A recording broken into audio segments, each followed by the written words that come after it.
Hey folks, you're back with That Reminds Us Of with Baron and the Doc. Hello, Baron. Hey, Doc. How are you, man? Very good. Excellent. How are you? Good. Are we officially in week 2 of MIFF? We are, aren't we? Or is this the end of week 1? We'd have to be. Yeah, okay.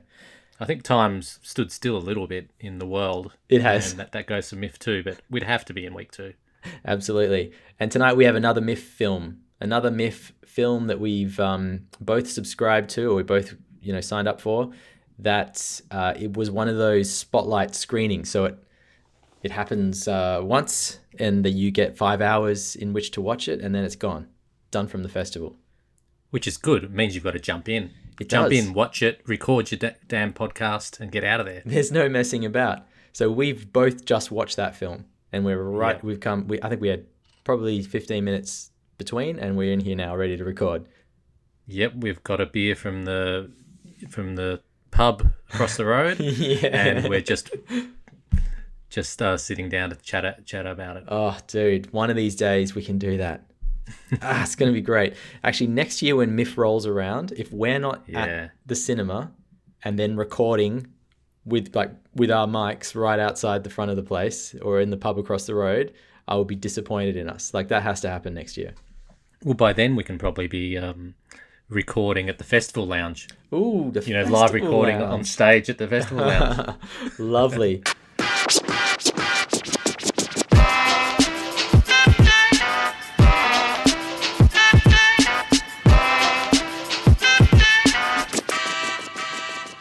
So, tonight's film, Corpus Christi. Corpus Christi by, how would you pronounce that? It wouldn't be Jan Komasa. Well, I was going to go with Jan Komasa. Okay. Jan Komasa, or whatever. Polish. I don't know much about the Polish accents and everything, but I suppose it could be Jan or something, could it? Could be. Could be. Hey, let's go with Jan. Let's just agree that we're both always terrible at this. Yeah. Okay. I think we agreed on that last time. Yeah, that's true. Yeah. We should just stop mentioning that we're terrible at it and just probably not even just question the pronunciation, just every time swing for it. Yeah. Okay. No hesitation. Don't double guess it. Swing for it. Jan Komasa. Be bold. Yeah. Be bold. Awesome. So Corpus Christi. How do you feel? Dude, well, this is the Australian premiere. I should mention that. However, this film's been around for a little while and was an Oscar nominee at this year's Oscars, or I guess that counts as last year's, or however you want to put it, as in the international film category. So yeah, what a surprise to have an Oscar-nominated film just now having its Australian premiere, and what a great thing to find! Like, what a gem to find in the festival.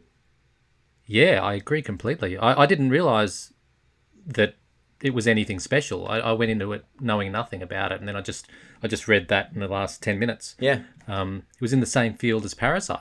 Yeah, that's right. And if not for Parasite being such an amazing film, who knows? Could have done pretty well.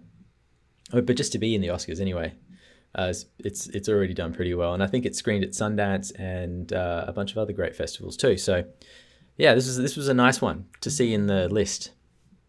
Yeah, well, it's well worth its place at festivals and award ceremonies, I think. Yes. Whatever you think about it, like, it's a well-made little or not so little film. Absolutely. So I'm getting a sense that maybe you didn't love it. What are your thoughts? Broad thoughts. Oh, no, that's... Well, I'm still processing, for starters. We have just left the theatre. That's true. But it's not a lot of time to have deep thoughts about the film. No, but there was a lot to love. I haven't completely worked out, what out of 10, and what. I think there's talking points, and maybe by the end of this episode, I will have formed more opinions, having bounced them off you. Great, awesome. Yeah. I think that's always a fun way to go. Do you have first impressions? Well, I think my first impression is that I really like the film a lot. I might even say I love the film. I think this is a film that will stick with me, and I'll think about a lot in the next week or so. Yeah. And make up my mind how much I love it. But I've got a feeling that I do love it. And this is like the the seeds of the first love. You know, like we just saw each other, and there was a spark across the room that might develop. I don't know, but I think first impressions are good. Yeah, you could be right, and I think what might be the thing that sticks is the fact that it leaves you with questions. I think we might have discussed that with one of the other films, The Killing of Two Lovers. I think we discussed how you're left not knowing, you know, what the real meaning is, and this one I think has got a bit of that stuff about it too. Definitely. I was just, while I was having a little browse around, I was looking for the poster actually, and it had on the poster, sinner, preacher, a mystery. That's like the sort of what do you call it, log line that they put on there. Yeah. And I just think it, even though that's a kind of a strangely formulated thing, it's perfect because it actually it sums up the whole film. It does. The dude's a sinner. He's a preacher, and the town, there's a mystery in this town. That's like, those are the main sort of branches of the story. It's mysterious, isn't it? Yeah. Like, he's mysterious. I don't think at any stage you really grab hold of what his character is about. Did you? Like, did you have a short, were you on firm ground understanding this character and his motivations? No, never. And his actions. Yeah. No, not really. I started to develop a theory about what the filmmaker was saying about this character and about the world, which we can get into, but there's a lot of mystery there, and you don't. I don't think you ever really understand this guy. So, Synopsis. I reckon we should tell people what the film's about. And by the way, this is a shot from Sinner, not Sinner. Why am I saying Sinner? From Corpus Christi behind me. So if you're wondering and you're watching, that's what's going on. For those listening to the audio of the podcast, just imagine the Baron in front of a frame from the movie. It's the main character in his role as a priest with the light coming through the LED light window. It's quite a dramatic scene, and you're covering the main actor there, so it actually looks like you're giving the you can imagine it's me, right? That's great. And I am. Synopsis, whose turn? Oh, good question. I think it might be your turn. Oh, I'm just guessing. Very gracious of you. You know what? You know, I actually know that you did the last one. You did. You started it. So I will take this one away. Okay, and go for it. All right, so Corpus Christi, it's a Polish film. I think we've established that already. But it starts off in a juvie, detention center, and you're following a guy who you can tell pretty quickly that he's going to be the main character because he's just the most interesting looking of all of the boys in there. He's got these wild eyes, which we'll talk about what he looks like and what that kind of comes to mean, but there's something about him, and he's clearly really into the whole religious Catholic side of this juvie. Like, he seems to enjoy the singing. He loves what the priest is saying, and one of the things he says early on is like, I would love to go do the course to become a priest, whatever you call that.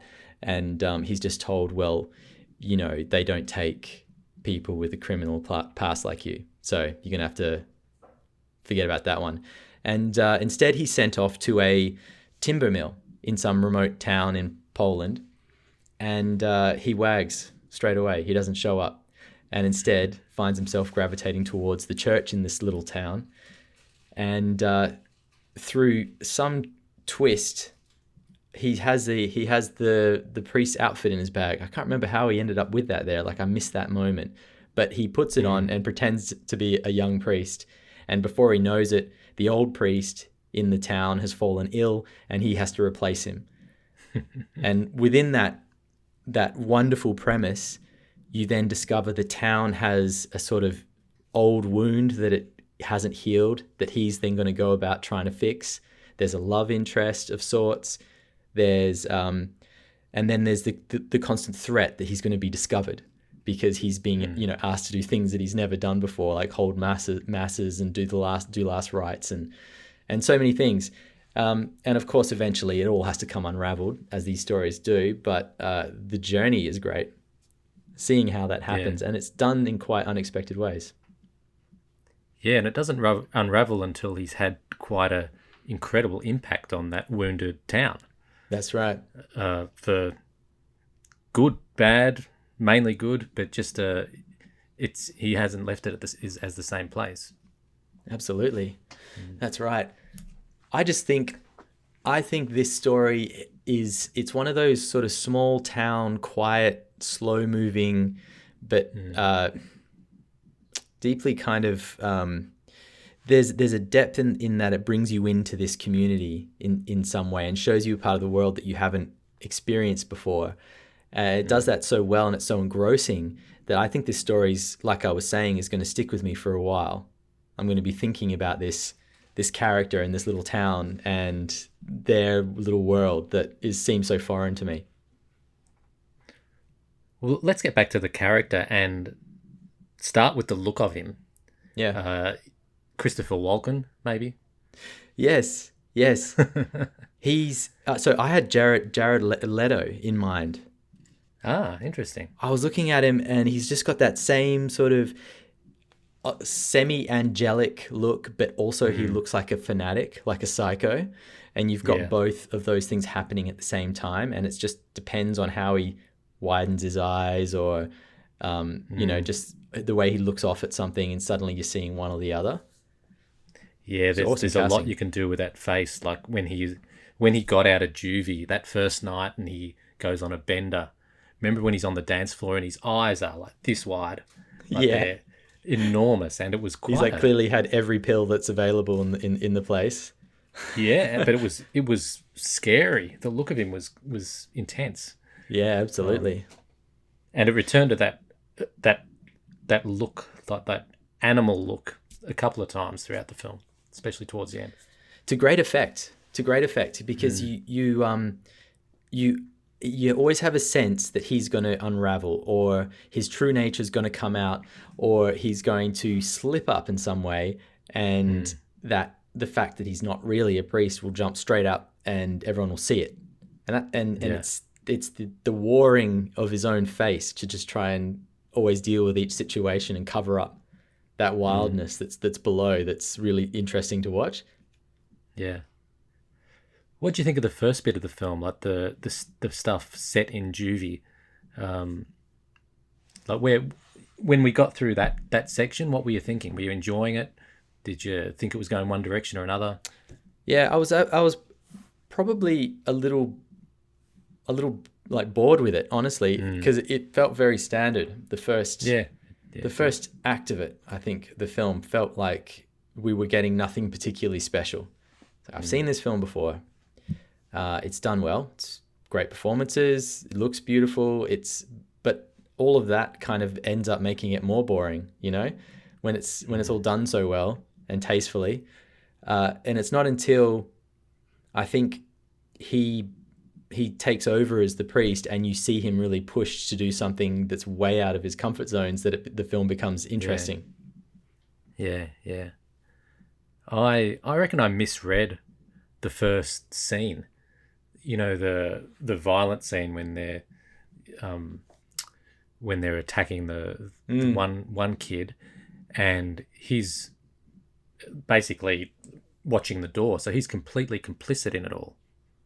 Now, when I watched that, I actually, as I was going through the film, looking back on that, I thought he was the one being bullied. Ah, right. But then I finished the film and then just was doing some things while I was waiting for you, and then the film just started again from the start. So I watched the first scene again and realized that no, he wasn't being bullied. He was one of the bad guys in that scene. Yeah, and it almost switched my thinking of the film. So that would color the whole thing quite differently.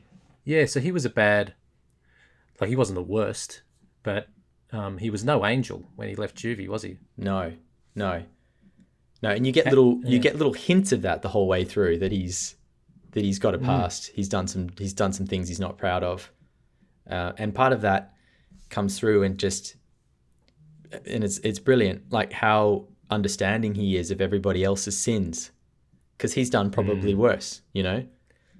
Yeah, and it makes you think. I had a lot of moments throughout where I was like, well, I wish, in some ways, I wish all priests and all people who are in a position of power to give advice to others and kind of pass judgment on others had lived more of a life like that, or, you know, had more of an understanding of where people were coming from. Because how rare is that?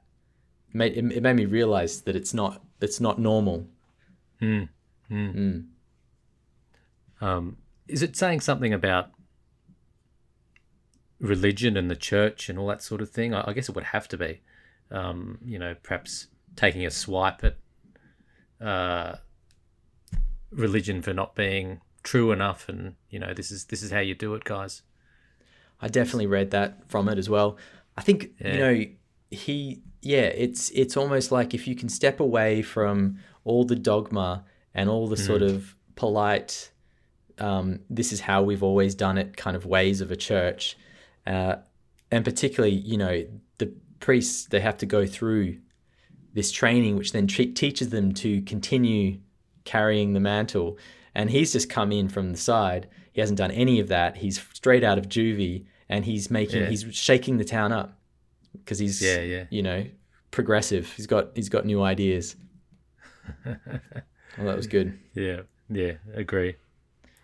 So what next? What are the talking points of this film? Where do you start? There's so much to talk about. I think I was really impressed with some of the themes that I picked out of it, and because the film is a little bit of there are some question marks about what it all means. I think everyone might take away something totally different. But what I pulled out from this was that this guy, what's his name? Just trying to find the actor's name. Give me a sec. Bartos. Character's Bartos Daniel. Bilenia, something like that. He's come. So his wild look, the fact that he's come from juvie, but he loves God and he loves the church on some level. Yeah. And now he's a priest. For me, what I was pulling out of this was, I mean, I think when I first saw him, particularly with his wide eyes, I just thought, this guy's a fanatic. There's something. This guy's, you know, he's got like some screws loose, but not just in a conventional way. Like, he's a full-on fanatic. I got that sense from him, and completely.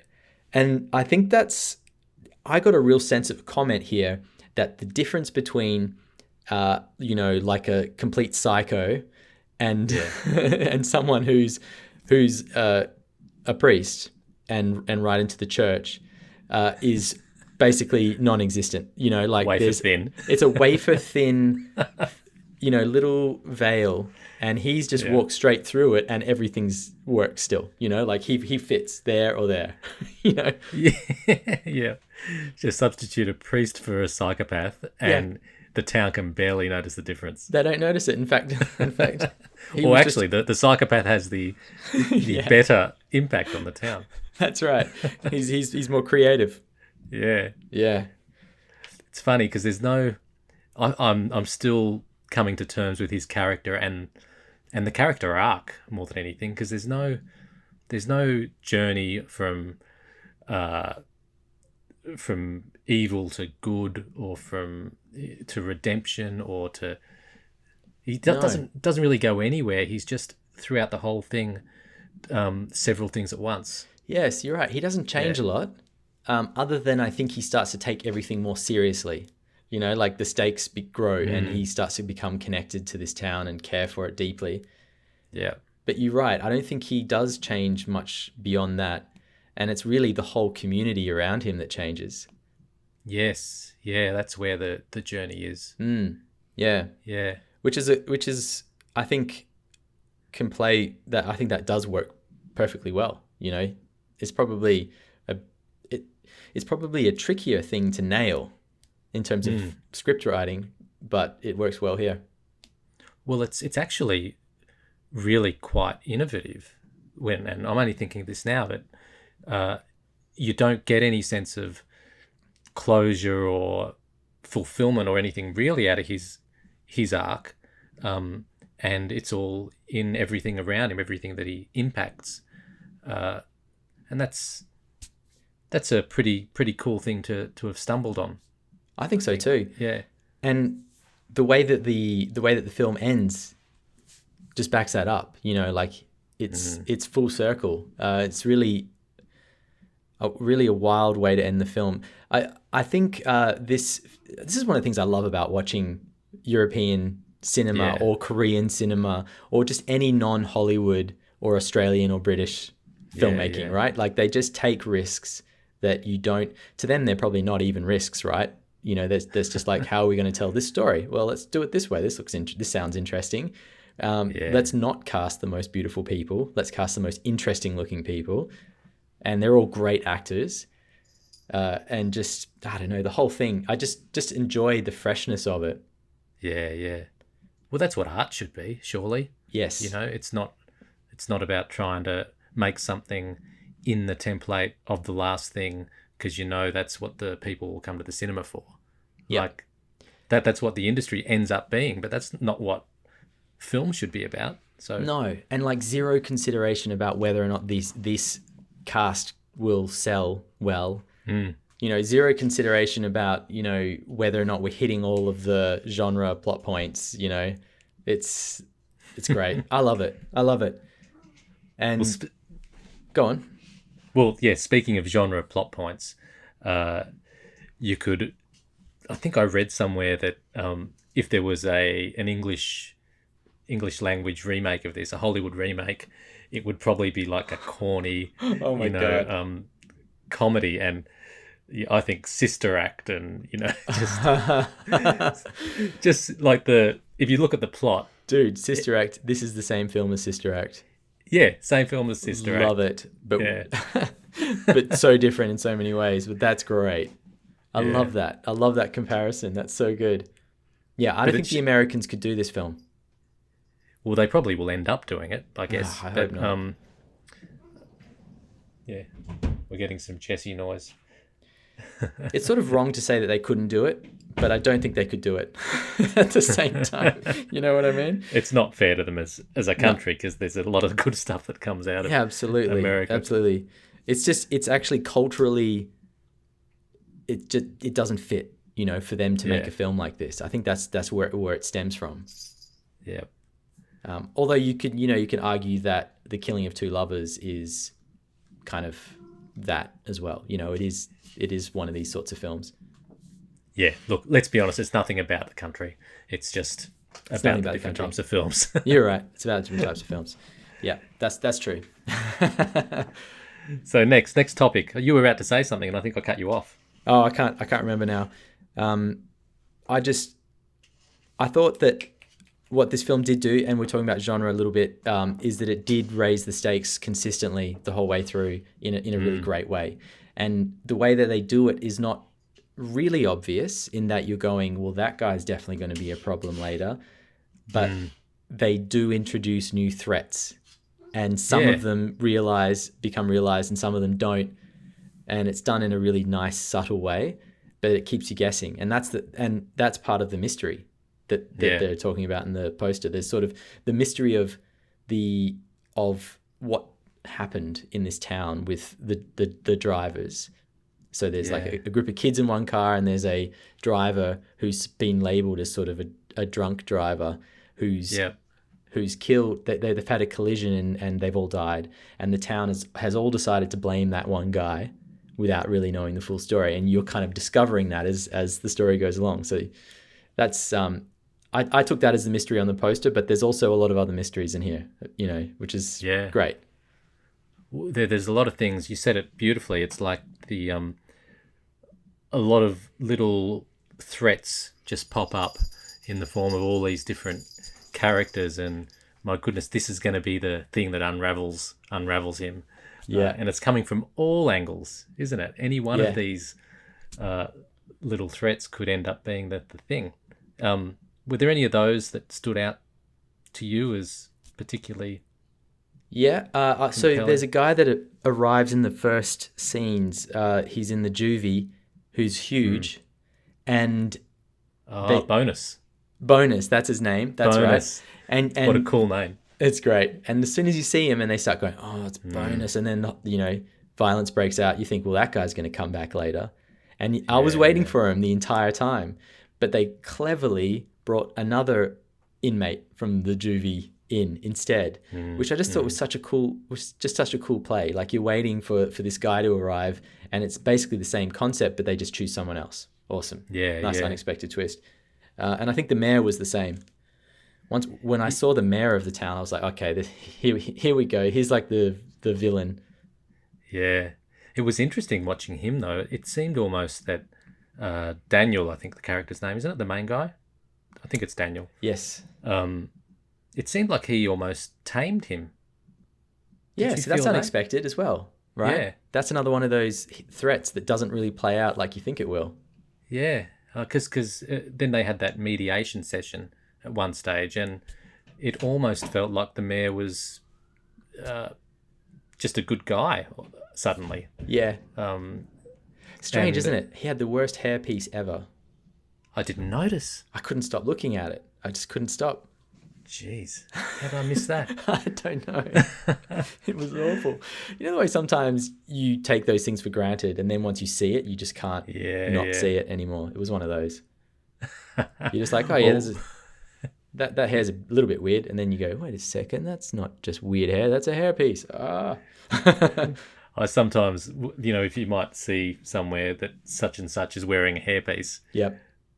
And then but it's not confirmed. It's like a rumor. Right. And then I'm forever looking at them and thinking, is it, isn't it? I don't know where that story's going, but it's just another unsolved mystery like it's this another film. Mystery from the film. Yeah. That's why that's the mystery on the poster. Yeah, it is. Maybe it is. Yeah. No, and any other threats because there's a number of them. Anything else that stood out to you? Oh, the policeman was cool when he came back. Yeah, that was great. That scared me. I thought that's the one. That's the one that's going to get him. Yeah. It was quite cool when the thing that got him ultimately was his mentor, back the priest. I agree. Who he took his name from. Yep. Totally agree. I thought that was a great twist. I think all of those choices were really well handled, and that's one of the things that makes this a really great film. Yeah. Yeah, just clever twists the whole way through, the building of the threats, and just great performances. It's very subtle, really well handled, all round. And they're all left unfinished. Yes. They? All of those loose threads. No, I don't want to deal with those anymore. We're just gonna go back to juvie and have a climactic ending of sorts. A crazy ending, a totally wacky batshit ending. But it was also perfect in some way. I don't know why it was perfect, but I would have thought that it might be disappointing, but it's not. Like, if I was thinking about it, having that ending, I would be questioning it a little bit, but it's pulled off perfectly. So there you go. Yeah, I couldn't agree more. There's a lot of things I'm still processing from the film, but the final scene isn't really one of them. Like that, I'm still enjoying it, and it'll age well, I think, like a wine, but the image will stick with me. Yeah, that final image is so strong, isn't it? Mm-hmm. So, yeah, and it's all those wide eyes, his eyes, his crazy eyes. It's beautiful. Look, we've gone so far that obviously we say this every episode, but I think spoilers are on the cards. Yeah, we've spoiled already. We've spoiled already. Yeah, but not just the wild eyes. He looks maniacal, doesn't he? He's got the wide eyes. He's got blood all over his face. He's got this evil clown sort of mouth. Yes. It is just it just shows the evil and the mayhem and the good and the everything that this character is all in one, and it's sort of an indescribable mix of emotions and motivations. See, I took that ending, and the ending is so impactful, and the image is so strong that it's a great way to finish the film in it, just in itself for that reason. But I took that ending as, you know, we've seen the man start off wild. He's then found his path, like he's found his vocation, the thing that means the most to him in the world, and he's awesome at it. He's just excelled. Everybody in the town's changed by him being there. They love him. And even though he's challenged them and it's been hard, they've really, you know, they've grown because of him. Then he's found out and he's taken away, and that potential future is basically erased and rubbed out, crossed out. And he's back to the beginning, and he's wilder than he was when he started off. And I just think it's such a cool comment on that idea of like that thin line between one side or the other, that, you know, it takes almost nothing for him to suddenly be able to get the chance to do all these amazing things, and it takes nothing for that to be taken away from him, and he's back to the beginning. Yeah, that's brilliant. I think the one constant that we know is that he's wild. Yeah. And it's then what he channels that wildness into, like that's can surface as either the best priest you've ever seen, this innovative priest, or this psycho killer. But the bloke is the same. It's the animal in him that can make anything he does, you know, be cool. It's brilliant. Best and actually, in class. The film's filled with that kind of almost that ecstatic imagery of like him being filled with something. And we've got scenes of him in church, just like with basically the light of God pouring through him. You know, that's seemingly how he's feeling and how it comes across. And then at the end of the film, equally as powerful, his face is covered in blood, his wide blue eyes, and he's just like running with this crazy smile. You know, what a crazy. It's a trip. Yeah, awesome. Some clever filmmaking there. Yeah. What else with this? The love interest. Like, what part did that play? Anything? I'd probably say less than some other things. I agree. I think while it was done well, it was less interesting than the rest of it. I think we've seen this idea of, forbidden love play out so many times, and it didn't grab me, honestly. I think that was one of the weaker threads. But I didn't hate it either. It didn't detract, but no. Yeah, I mean, I was much more interested in his relationship with the matriarch of the town, like the woman who seems to, run everything, and then how he brings her sort of across to being more forgiving of the wife of the drunk driver, and he challenges her so much, and yet she feels so like duty bound to look after him and be attached to the church and take care of the priest and so on. It's a cool relationship. I think what I liked is it was almost determined not to give resolution to things. So, for example, when he finally has the funeral for the guy who the community has shunned, they walk past where all the people are praying at the photos, and some of them come on board with him. Some of them follow him like a Christ figure, but not all of them. So it's not as if he's come in there and saved the whole town and transformed everyone. He's sort of done it a bit, and then it's been just taken away from him, and the town is still confused. It's he's had an impact, but it's not total. Like, it didn't end in, a round of applause. It just ended halfway through everything. I love that. I can almost imagine this group of Polish filmmakers just like going through the story with each other, just sort of spitballing. And like at every turn, just going, don't do that. That's too Hollywood. That's just more American bullshit. Don't do that. You can't have all of them go. That's ridiculous. It's great. Yep. One more shot. One more shot. That's right. Yeah, it's cool. No, you do actually get that film. It's almost like that sense. It's almost like an anti-Hollywood film. Yeah. Which is good. I think it is good, and if not for like it being, I think it's great that it pushes all these boundaries. I think that makes it a successful film in a lot of ways. I wonder if, people will struggle with like some of the themes, some of the just the fact that it's all subtitled. Like, does this stuff keep it away from a more mainstream audience? And what a shame that it does, because it's such a great film.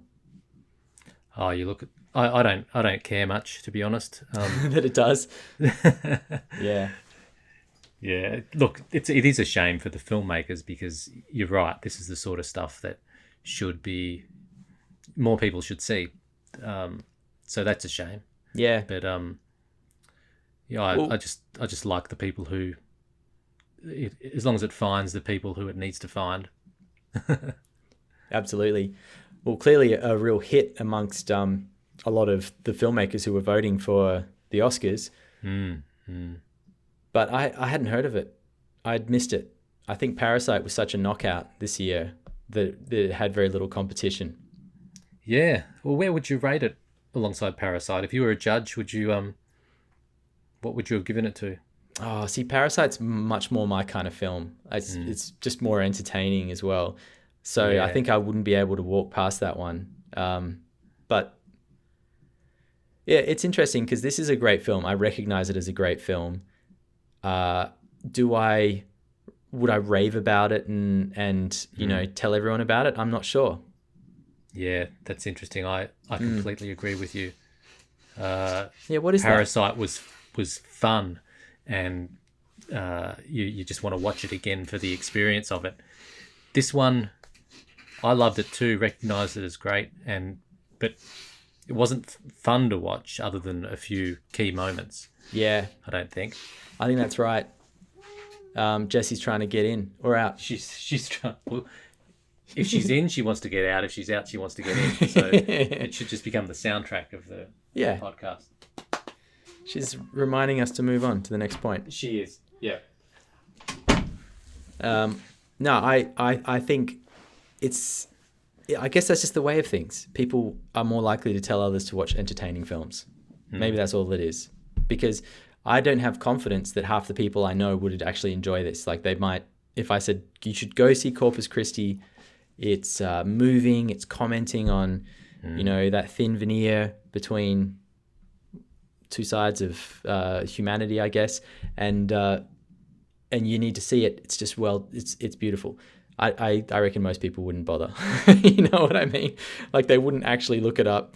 Maybe if they did look it up, they'd be turned off by the fact that it's Polish and subtitled, and that's it. Shame. I reckon if you just took the 2-hour film and edited it to about 7 to 10 minutes, and just got all the killer scenes in there, it would actually be spellbinding. Yeah, different wide-eyed shots, different light coming through different windows. Because that was there a few times. Yeah, absolutely. Yeah, definitely. Oh, the cinematography is beautiful. Yeah, I was going to say on that, the look of the film. What did you think? Oh, it's stunning, and it's all kind of natural lighting by the feel of it, natural and practical. You get very little sense of any lighting that's been brought in for this, which gives it its own, wonderful feel. It's very Arthouse, the style, if you can call it that. That's pretty broad to say Arthouse is a style, but you know what I'm talking about. That's just your video store days. That's right. Coming back at you when there's the Arthouse section. That's the Arthouse shot. That's it. It all just goes in there. Okay. Yeah. That's true. That's probably true. That's probably actually how my brain works when it comes to this sort of stuff. That always annoyed me from the time I was a kid, how you've got a section that is Arthouse. Really? Yeah. Like, I would gravitate to that. So I I understand why it's there because it's a particular audience, but you know, like you've said, you can take a genre and it's what you do with it from there. So it can be a thriller done in an art house way. Yeah. To me, that should be in the thriller section. That's true. That's true. But yes, if it's not mainstream enough, it goes into the art house section. That's the reality there, right? I used to walk straight past the art house section. Maybe this is one of the things that one of our defining differences, but maybe I would stop and like see if there were any sort of European films with topless women in it or something, and then push it back in, go, no, that looks too hard, and then just keep walking to the thriller and horror section. Yeah, and action to Liam section. Neeson and Taken. Yeah, exactly. Yeah. Taken 3. That's it. Yeah. That was right up my alley. I would have seen them all. Did we have any reminds me of for this film? I have said a couple. Sister Act. Sister Act is genius. That is perfect, man. That is the perfect reference for this film. Oh, Yeah, I know. that's so good. Nailed it. I do have a couple. Do you have any others as well?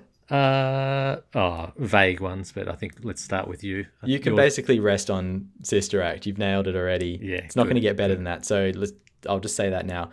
I have two in mind. They're both artsy European films, but that's part of the goodness of them. The first one is Land of Mine. Have you seen that? No, haven't heard of it. It's a fairly small film, and I don't know how well it did overseas. It sort of flew by without anyone noticing it here, as far as I could tell. It's just a wonderful, wonderful film from a couple years ago, and the whole premise is that it's the end of World War II, and the German boys that come at the end of the war, when the Germans are getting really desperate, are like 15, 14, and they get captured, and they're in, I want to say it's Austria. They're in one of these countries that's just been ravished by the war, and there's this one sergeant who now has a troop of maybe 10 boys, and their job is to find all the landmines on the beach and It's an awful job. take them apart without them blowing up, right? And of course, while you're watching the film and growing attached to all these characters, they all start getting blown up one at a time, just through horrible accidents. It's an incredible film. So what's the through line? What's the reminds me of? The through line is Great film, nothing to do with this. No.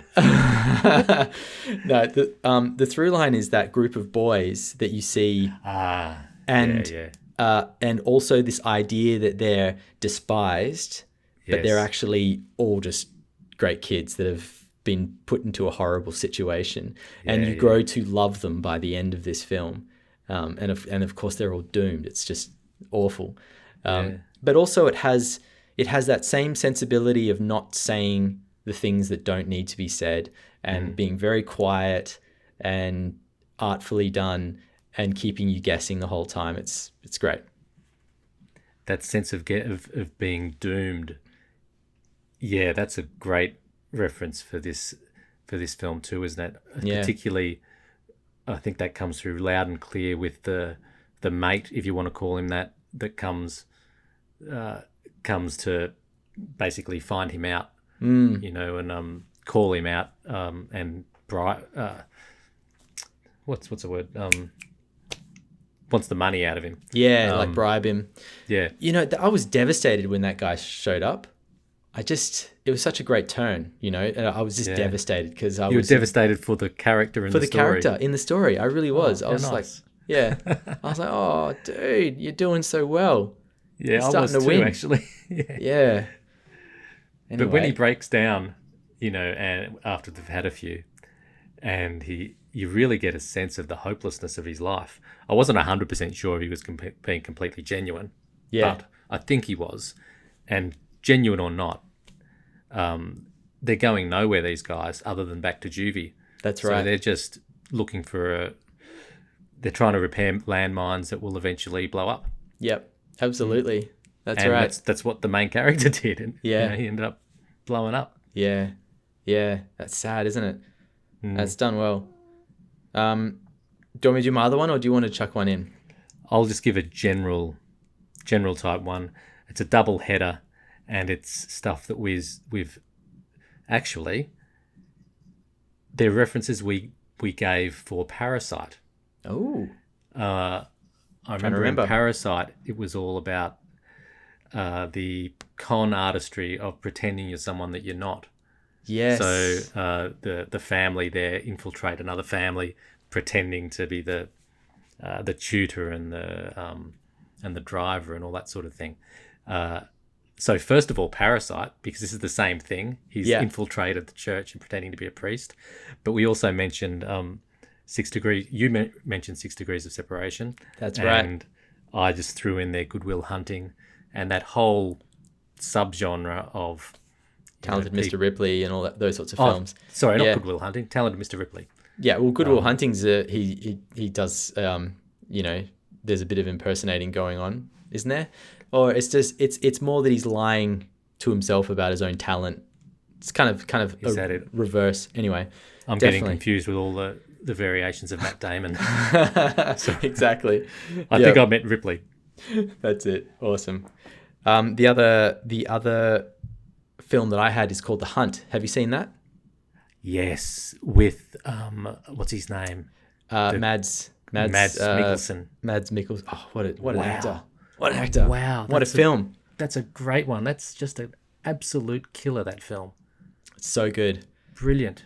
And the community in both films really reminded me that they could be the same place. Yeah, they could be the same little town. Yeah. It's cool. And you get the sense that what happens in The Hunt, which is that this Mads, his character, gets basically the whole community turns on him for an imagined crime. You get the feeling that could happen to Daniel in this film. That at any moment he could be discovered and pretty much lynched for what he's done. Absolutely. Well, it's already happened with the dead guy that was the driver in the accident. Yeah, exactly. That's a ripper. I don't think we can go anywhere from there. I think you've just nailed the film. Sister Act still wins, though. That's perfect. Okay, dead heat. Awesome. Well, it's nice to get a couple of reminds me ofs in there. Given that's the name of our show.